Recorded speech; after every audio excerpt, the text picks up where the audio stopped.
তো মডুলেশন হয়ে গেল, মডুলেশন থেকে অ্যান্টেনা থেকে সিগন্যাল ট্রান্সমিট হয়ে গেল। তার মানে এবার যেটা হবে বা হওয়া উচিত সেটা হচ্ছে রিসিভার এন্ডে, মানে আমরা যখন সিগন্যালটা রিসিভ করছি সেইটা আজকে আমরা শুরু করব।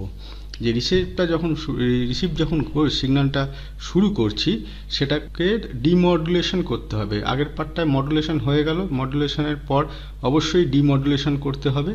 ডিমডুলেশন না করলে সিগন্যালটা আমরা যেটা ইনফরমেশনটা যেটা ট্রান্সমিট হলো ক্যারিয়ার ওয়েভের মাধ্যমে, আরএফ সিগন্যালের মাধ্যমে, সেটা আমরা পাবো না।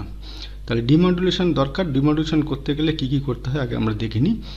The RF modulated wave strike the receiving areas, যে আমাদের এন্ডে রেডিও বলো যাই বলো, আমাদের এন্ডে যেটা আছে সেই আরএফ মডুলেটেড ওয়েভ যেটা এখান থেকে এই অ্যান্টেনা থেকে এটাকে ট্রান্সমিট হয়েছিল সেটা আমাদের এখানে এরিয়ালের মাধ্যমে বা অ্যান্টেনার মাধ্যমে সেটা আমরা রিসিভ করব।